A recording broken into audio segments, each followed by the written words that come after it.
చూడు నాన్న చూడు, అది మనకు అన్నం పెడుతుంది కదా. ఏ రోజన్నా పుస్తకం తీసి ఇంత శ్రద్ధగా చదివేంత పాపాన పోయావురా?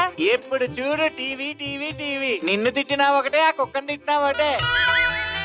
నాన్నకి నేనంటే అస్సలు ఇష్టమే ఉండదు. స్వామి, వాడు అమాయకుడు, వాడికి ఏ కష్టం రాకుండా చూసుకో. అమ్మా అమ్మా, నాకు గేర్ సైకిల్ కావాలమ్మా. మా ఫ్రెండ్స్ అందరికి ఉంది. మీ ఫ్రెండ్స్ అందరికి మంచి మార్కులు వచ్చాయి, మరి మనకెన్ని మార్కులు వచ్చాయి? అడగడానికైనా సిగ్గుండాలరా. ఫోన్లేండి, ఈసారి తెచ్చుకుంటాడులే. నువ్వు నోరు మీ సత్యవతి, నువ్వు టైంకి అన్నం పెట్టే వీడిని చెడగొడుతున్నావు.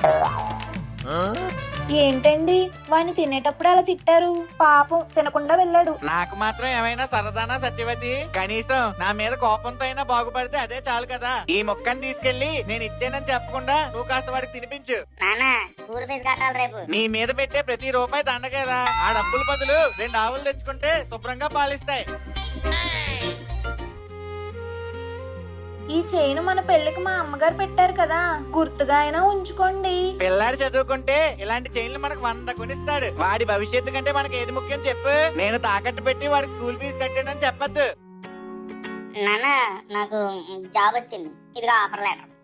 ఆ సంతోషం, బాగా పనిచేసి పేరు తెచ్చుకో.